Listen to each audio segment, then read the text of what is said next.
வணக்கம் மக்களே, welcome to the Fender show. இன்னைக்கு நம்ம பார்க்க போகிறது பவுடர் அப்படின்ற ஒரு தமிழ் மூவியோட ரிவ்யூ. இந்த படம் பார்த்தீங்கன்னா ஜியோ சினிமா ஓடிடி ஆப்பில் அவைலபிளாக இருக்குது. இந்த படம் 2022 ரிலீஸ் ஆன படம். இப்போ தான் ஓடிடிக்கு வந்திருக்கு. இந்த படத்தில் நிக்கில் முருகன், வித்யா பிரதீப் மற்றும் பலர் நடிச்சிருக்காங்க. இந்த படம் ஒரு ராத்திரி நடக்கக்கூடிய மல்டிபிள் கிரைம்ஸை மையமாக வச்சு எடுக்கப்பட்ட படம்.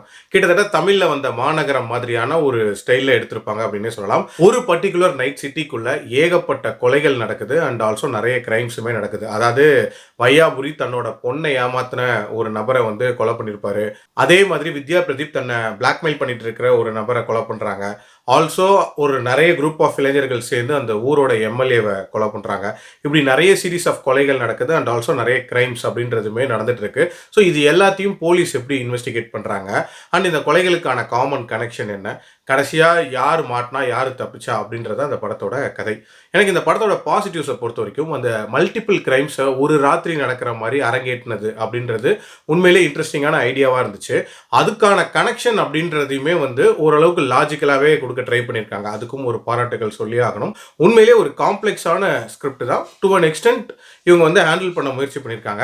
அதே மாதிரி இந்த படத்தில் விறுவிறுப்பு அப்படின்றதுமே நிறைய இடங்கள்ல உண்டாச்சு அப்படின்னு சொல்லலாம். அதுலேயும் குறிப்பாக ஆரம்பத்தில் இந்த சம்பவங்கள்லாம் நடக்கும்போது எதுக்காக நடக்குது, கடைசியாக இவங்களுக்கு என்ன ஆக போகுது அப்படின்ற மாதிரியான ஒரு டென்ஷன் பில்ட் ஆச்சு. அதே மாதிரி இந்த படத்தோட டியூரேஷன் அப்படின்றதுமே பார்த்தீங்கன்னா லெஸ் தென் 2 ஹவர்ஸ்ல முடிஞ்சிடும். ஒரு குயிக் வாட்சாகவே பார்த்துடலாம்.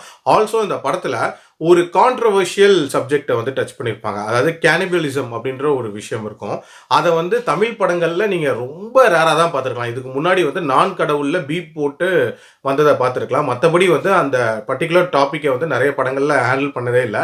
இந்த படத்தில் அந்த டாப்பிக்கை கவர் பண்ணியிருக்காங்க. உண்மையிலே அந்த போல்டான மூக்கு ஒரு பாராட்டுகள் சொல்லலாம். ஆனால் என்ன பிரச்சனை அப்படின்னா அதை கவர் பண்ணணும்னு யோசிச்சிருக்காங்க. பட் மேலோட்டமாக சொல்லிட்டு போயிட்டாங்களே தவிர அதை பற்றிய டீட்டெயிலிங் அப்படின்றதெல்லாம் இன்னும் கொஞ்சம் காட்டியிருக்கலாம் அப்படின்னு தான் தோணுச்சு. சொல்ல போனா இந்த படத்துல ஒரு கொலைகளும் இவங்க பண்றாங்கல்ல, அந்த ஒரு நபர்களும் எப்படி பாதிக்கப்பட்டாங்க அப்படின்ற அந்த டீடைலிங்கே பெரிய லெவல்ல கன்வே ஆகல அப்படின்னு சொல்லலாம். அதே மாதிரி அந்த போலீஸ் இன்வெஸ்டிகேஷன் பார்ட்லாம் பார்த்தீங்க அப்படின்னா பயங்கர பில்டப்பா ஸ்டார்ட் ஆகும். ஆனா போக போக என்ன சொன்னாலும் நம்புறாங்க அப்படின்ற மாதிரியான ஒரு போலீஸ் ஆஃபீஸர்ஸ் தான் காட்டியிருப்பாங்க.